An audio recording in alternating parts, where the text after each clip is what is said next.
All right, good morning, everybody. This is Wednesday morning's edition of Ask the Master Auto Technician. This week's just flying by. So much going on, so much happening. But I got Frank under me. He's calling, I want to say, from Kentucky. Is that where you're calling from, Frank? I'm calling you from Lancaster, Kentucky. That's what I thought you were telling me. Now, the only thing I know about Kentucky is that Mitch McConnell's from there, and Mitch McConnell told the Department of Agriculture in Kentucky, which they told us in Florida, that by the midterms, hopefully cannabis, or what we call industrial hemp, will be made legal throughout the United States. And I'm going, that's a big thing, but it's apparently a big moneymaker in Kentucky due to the fact that they don't subsidize tobacco farms anymore. And I did not realize that. Apparently they don't give farmers money to grow tobacco like they used to. Or in federal government talk, paying them not to grow tobacco. Or not to grow tobacco, or whatever. But they said they couldn't make any money tobacco. They were making like $1.50 an acre. And now they're growing industrial hemp, and I want to say it's something like $7.50 an acre. That may not sound like a lot, but that's a lot more than what they were making at $1.50 an acre.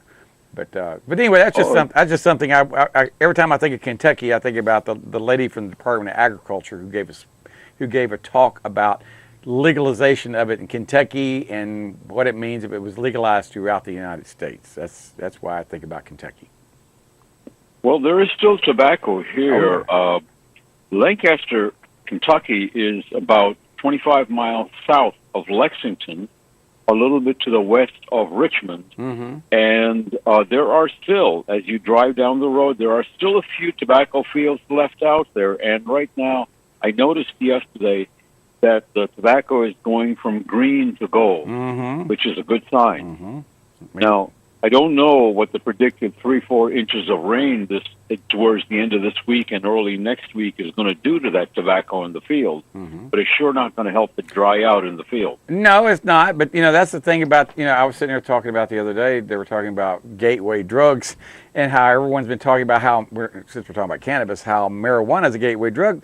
But they've done some research and they say the gateway drugs are tobacco and liquor, alcohol. Those are the gateway drugs, not cannabis. I'm going, And come to think about it, when I was a kid, what was the first thing that, when I was 15, 16 years old?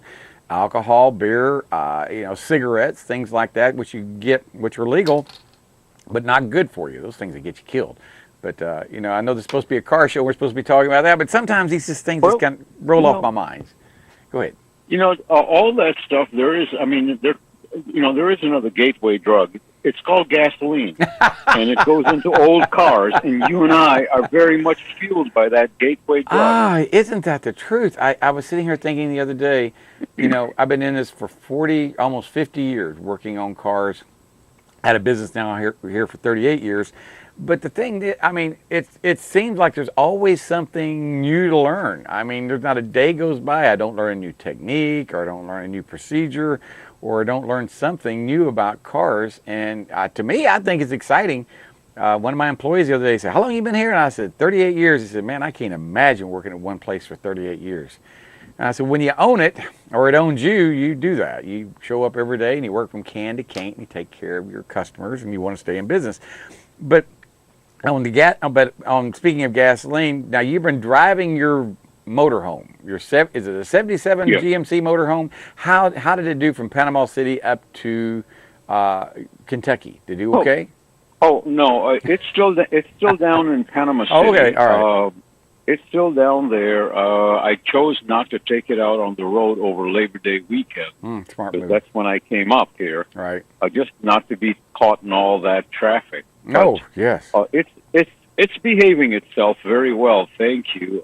Where I'm having issues with is my not quite equally ancient Lexus, which is a 92 Lexus SC400. Oh, that's right. You're telling me about that. Yeah, what's it doing? With the 4-liter engine, it's developed an interesting new trick. What's that? You get in there, you climb in, it fires right up, idles smoothly for about 30 seconds, and then it dies. And then it dies. Well, that's... And then if I start it up again, it'll start and run and idle beautifully. And then if I give it some more RPMs after 30 seconds it runs good, then it starts to spit and buck and run on 4 cylinders. So I'm thinking I got a coil issue somewhere. Normally, I don't know. Here, golly, without a scanner, it's really difficult. And you don't have a scanner. That's what I normally do is this. When I have a car and I don't have a scanner, and this will help the average person listening out there, if I can get access to a digital voltometer, if I can get access to that and just put it on the lowest setting, which is around 1 or 2 volts, and back probe the oxygen sensor and see what the car is doing, it will tell me what's going on. If it's got a bad a bad coil, you're going to have a very rich fuel mixture. That's going to be one of the things. And what I'm suspecting, what you're describing, it sounds like right when it starts to go into closed loop. You see, it cranks up as an open loop, but after so many seconds and so much time of running, but it goes into closed loop. And yours is what, a 92, 93? 92, OBD1. OBD1. Takes a little bit longer to do that, to go into closed loop, so I don't know. But it sounds like once it's running, it starts up, and then once the computer starts to take over control of it, that's when your problem happens. So I would be looking at, if I had a digital voltometer, and this is for any car out there, I don't care if any car that's got an oxygen sensor on it, back probe the signal wire, and it should be bouncing between 0.2 to 0.9, back and forth, 0.2, 0.9, 0.2, 0.9. If it's not doing that, say it's stuck at 0.9, you might want to figure out why it's running rich, or say it's stuck at 0.2, that means it's running lean. You may have a fuel pump that's not delivering fuel. I've seen that happen, where fuel pumps will deliver fuel, for first 30, 45 seconds, and all of a sudden it goes, I'm tired. I'm a 92 model fuel pump. I can't put out that 45 pounds of pressure anymore for more than 30 seconds. And that might be what's going on. You might have a wore out fuel pump. So that would be a starting point if you just had a digital voltometer and were able to look inside the exhaust system. It will tell you, is it running rich or is it running lean? And it might be that it's stuck lean all the time because the oxygen sensor could just be bad, and it could be flooding the car out. Literally, it says it's at 0.2 of a millivolt, which means lean, but really it's not. So it just keeps dumping fuel in it. Next thing you know, you got a car that barely wants to run, because it's dumping fuel down it. So that's what I'm saying. I just give you a starting point. And people listening, and it's the same thing whether you've got a carbureted car with an oxygen sensor or you've got a fuel injected car. Go to the oxygen sensor, back probe it, see what it's reading when the car is running. It tells you a lot. So maybe that'll point you in the right direction, Frank. It will. I will. The car, thankfully, is undercover in Kentucky right now. Unfortunately, it's going to be a week or two before I get down there to take a look at it and use my trusty Harbor Freight ohm meter on it. It will work. It really will work. It'll work. You remember years ago when digital voltometers first came out, they were like $400, $500, $600, $700. Now you get them for what? They give them to you free when you come into Harbor Freight? Yep, they give them to you for free if you got the right coupon. Which, by the way, is the most irritating thing about Harbor Freight. What? Is coupons? That have you ever seen a date on a Harbor Freight coupon? It is so tiny. Oh no, I haven't. You can't make it out. Well, and they give you coupons in the store. Yeah. And I don't mean to slam Harbor Freight. They're good people. They're in business like everyone else. Yeah. They give you a coupon in the store, but it's only good for the next month. Well, I'll be honest. Now, James Auto Center is the same way. What we do is we offer a special, and it's only good for 2 weeks. The reason we do that is we don't want someone coming in 6 months later and saying, here's this, because there's no judge on your effectiveness on your advertisement. So that's why they're doing it for 1 month. Sure. They're wanting to see, is this effective or not? And if it's not effective, then they're going to change it. And that's what they're doing. That's part of marketing 101. You want to make sure there is an expiration date on your specials. If not, you'll have people one time I had a guy that won a muffler from me at a fishing tournament 10 years before he claimed it. Then he came down here and said, I want a muffler. And I looked at it and went, well, there's no expiration date on this. I guess I messed up. So I ended up putting in a muffler that back when I made it was $35 is what the value was. But when he came and presented it, the value was about $80 because that's how much it had gone up in value putting a muffler on. I went, I'm going to make sure I put expiration dates on everything I make, or offer as a special or a giveaway or something like that, because those things can sneak up on you. And customers, they'll hold that over your head. They'll say, look, I won this fair and square at a dive tournament 10 years ago, and there's no expiration date on it. Well, you got me. So I ended up doing that. But, live and learn. That's part of doing business. You learn these mistakes in being in business. Going in business doesn't come with a set of instructions. A lot of times you have to figure it out as you learn, as you grow a business. There is no instruction manual to life, unfortunately. Sometimes I wish there was. My mama said when I was born, she wished there was instruction manuals tattooed to my butt. And I said, well, all parents wish that way on their children, but they're not. We make our mistakes, and we make some good decisions. We make some bad decisions with our children, and hopefully they turn out well. And you've got, speaking of that, how many brothers and sisters you tell me you had? You had one. I know you got Giuseppe, which is Joseph, and you got two other brothers? I have two other brothers, and I have two younger sisters. So you have a total of six siblings in your family, including yourself? Oh, yeah, altogether. There's 6 of us altogether. Ooh. No one, I tell you what, your mother must have been very tired putting up with all of y'all at one time. Y'all were all my mother had a secret weapon, which was the nun. Oh, nuns with rulers. Yeah. I remember nuns with rulers when I used to have to take a nap, and I didn't want to take a nap. They made sure they applied the ruler of knowledge to my backside. They had a tendency to do that on my back and my legs. But yeah, the nuns can keep you in line, I'm sure. Yeah. I had a high school classmate who wound up messing up and wound up in the Attica State Prison for a couple of years up in New York. Ooh. And I ran into him after he came out of prison one day, and I said, "How was prison?" And he said, "Not bad." He says, "The nuns were tougher." The nuns were tougher. I can believe that. Oh, it's funny you should mention prison. What was I reading yesterday? You remember the Alcatraz, the 3 people that supposedly escaped and they never found them, and they said they suspect. Well, I was reading yesterday in 2013, someone sent a letter saying, I'm 85 years old, I have terminal cancer, I'm one of the guys that escaped. The other one person died in Argentina, another one. So they're saying that they may have made it. And I'm going, so we shall find out. But I always thought they died, or it was a great story. I think Clint Eastwood played in that movie one time. I may be wrong, but go ahead. It's right up there with D.V. Cooper. Yeah. The guy who, the hijacker who took the money. Right. And there are all kinds of theories now. They've gone back and forth, and there are a couple of guys, family members who claim that their husbands were D.V. Cooper and things like that, but they never found the money. Never found the money. They found bits in a riverbed. Yeah, they found bits and pieces of it in a riverbed. That's right. They have, but it's interesting. Things like that will always be, be in our history, or in our of how this country is. The things that have taken place, just like JFK and the Columbia disaster. And these things will always be in our memory, where we were when we first heard out about 9/11, or when we heard about the JFK assassination, or the man being on the moon on July. I think, was it July back in 1969 when man first got on the moon? I remember I was just like 10, 12 years old, something like that. Well, I was at the Canadian National Tower in Niagara Falls, Ontario, watching on a widescreen TV, which must have been 9 inches at the time, with a couple of thousand people as Neil Armstrong set foot on the Earth. On the moon. Yeah, that's something else.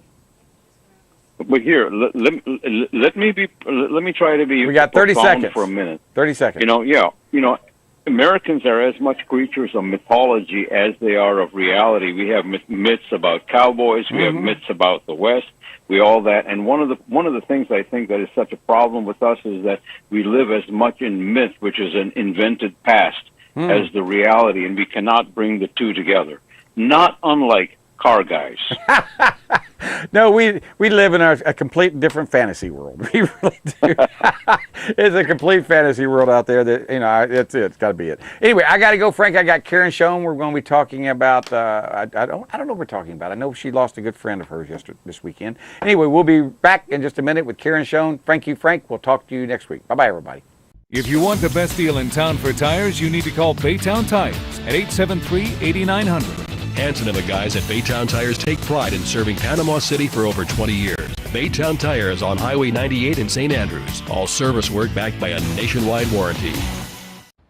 Water is too powerful to fight alone.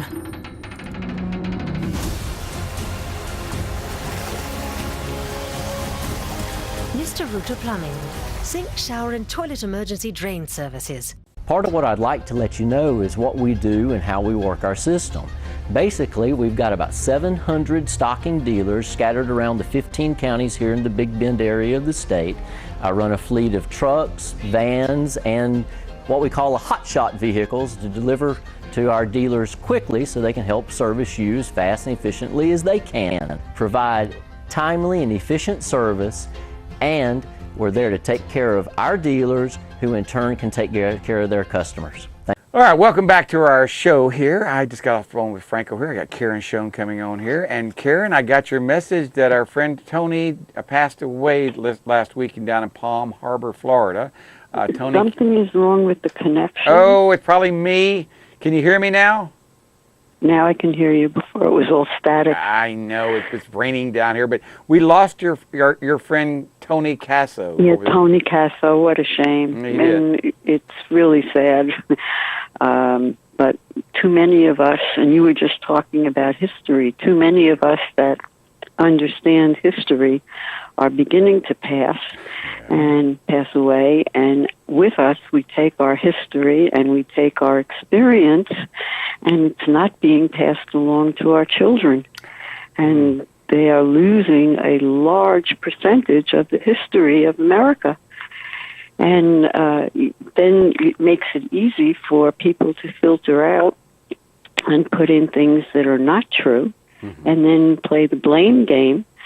You know, I was thinking of this the other day. My family came to America in the late 1800s. They had nothing to do with slavery. Why am I being depicted as a slave owner, race baiter, hater of blacks when my family wasn't even here when that happened? It's just a matter of a political expediency. Right. That's all this is. So how many kids is that going to happen to until it comes to a time when the majority of the blacks weren't even children of slave parents, grandparents, or in their lineage? It's just a way to keep us divided, Karen. We've talked about this before. If we can keep us divided and not talking to each other, then the problems don't get solved. But if we can sit and talk to each other, if we can sit and talk, and that was one of the things that we had discussed last night, which is the Promise program. I did not realize how disastrous this program really is. Tell me about it. It's a program that was implemented by Arne Duncan, who was the Secretary of Education under Obama. Okay. So this was an Obama Chicago program. Okay. And what they did with the school boards is they offer money if the school boards will manage and control their own issues and not report them to the police. As a result of that, the children with special needs are not being taken care of. So, I didn't realize that. Now, you would think that would be good in a way that children wouldn't be getting police records. You know, like I know right now, if they have zero tolerance, they catch you with a knife, a pocket knife, you're expelled from school, and now you got a police record. And so I was thinking maybe that's what you were talking about, but they're not doing that. That's not happening. No, what's happening is, let's say a kid has a breakdown for some reason, Right. whatever. It's being managed in school, which means they don't get the services, the outside services that they used to get. Okay. Because it's being managed in school. Well, many schools are ill-equipped to handle kids that have maybe undiagnosed autism or undiagnosed problems. They don't handle the problems. What happens to that child is that child then becomes the subject of being bullied, doesn't know how to handle it, turns around, does drugs, kills themselves, does all of the atrocious things that happen because the kid doesn't know what's wrong with them and thinks that this is the only way that they can solve their problem because they're not getting the proper treatment because they're not being diagnosed. That sounds like the Parkland shooter down there, Nicholas Cruz. That sounds like his M.O. He was bullied in school, was not very popular. Something is happening and I'm not hearing you. Well, it sounded like the Parkland shooter down in exactly. South. And the gentleman that I was talking to is from Broward County. So I said, well, this is a Broward County program. And he said, no. This is a program that is going on nationwide. Was in Miami-Dade. They threw it out because they realized how bad it was. But he said, this is going on throughout the country. And he said, if you look at the school shootings, you probably would find that the majority of the schools are the ones that accepted the Promise program. Maybe. Now, I don't know if you can hear me or not, but I was reading this week that they were saying as much as over 50% of the reported school shootings that take place never took place. They could be something like someone discharged a gun after hours near the school with no students involved. That's considered a school shooting. Or a lot of the things they found out doesn't exactly happen. It didn't exactly happen the way it's reported. And these numbers are inflated, and they're inflated to get for an agenda. That's what they were saying. These things didn't... well, that's the major problem with all of this. The numbers get inflated. They think that there's less problems in the schools. The programs are not being addressed, and as a result, the kids do things that would not normally have been done if they had proper treatment. But think of all the kids that we lose because they're not being treated properly. Today, yes, autism is a horrible, horrible disease, but there are so many advances that the autistic kids can graduate and join society and become extremely successful because their area of expertise, they've learned to enhance it. That's not happening anymore. Okay. Now, here's one of the things. When you have the Promise program. When you and I were growing up, speaking of autism here, when you and I were growing up, it was like 1 in 10,000 back in the 50s and 60s. 1 in 10,000. I asked that question yesterday. Yeah. And what he said was that if we look back, we have no idea of telling who was autistic or had some type of disability because the technology wasn't there to show what it was. So how many of these cases went undiagnosed? And then as the population improved and increased and the technology improved, then we began to recognize what these problems were. So I began to think myself, I'm dyslexic. It was never diagnosed. Well, I guess, but you're saying it's due to, it has always been the way it is. We just can recognize the symptoms now. We can recognize it. Is that what you're saying? We didn't recognize it, and maybe we didn't even know it existed. Who knows? There's no way of going backwards and knowing, but it may have been there, and it may have been subdued, and we just didn't know about it. And now they gave it a name, so now it became a thing that they can correct. But the sad part to me is that the kids are not getting the services that they need, and as a result, they have low self-esteem. They can't read, they can't write, and they become a burden on themselves. And then, of course, eventually something happens in society. We shake our hands and we go, "Oh my God, how awful!" It must be the fault of the gun. I would say it, but I think the fault lies completely not an inanimate object that caused this problem. No. More than likely, this problem. You never saw a gun pick itself up and load itself and jump off the shelf and go outside and kill people. I have gone to gun shows, and there's not been a single mass killing at any gun show I'm aware of. There's not even been a gun it fired off because there will be two shots. If someone goes to try to kill someone, there'll be him making a shot, and then someone shooting him.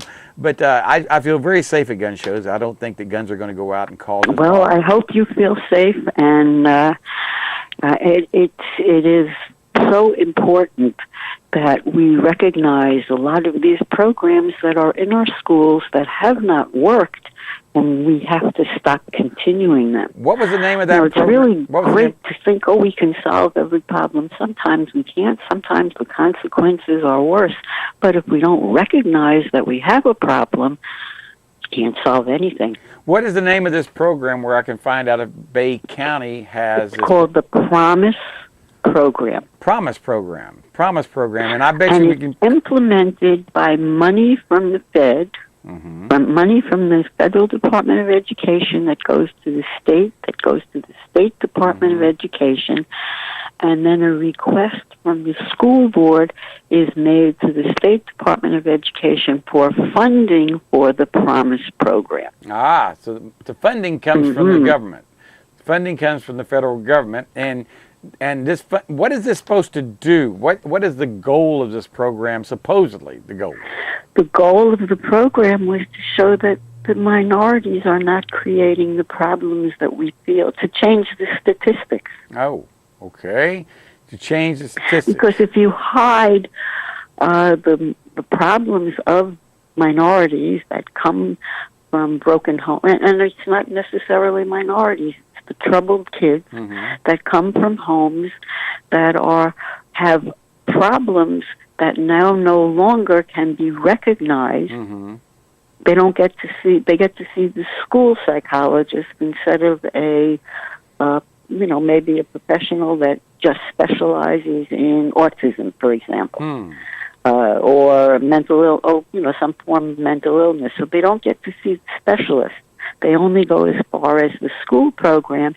It does not get recorded or reported on their records, so nobody knows, and nobody knows who these kids are. It's interesting. It really is. It sounds like it's a good idea, but it can be misused. Like. And that's what I said. I said a lot of the programs had good ideas and good intentions to start, but if we don't analyze them as we go forward using them and get rid of the ones that are no good, then we're stuck with bad programs like this one. Well, I've been told by my mother years ago, the road to hell is paved with good intentions.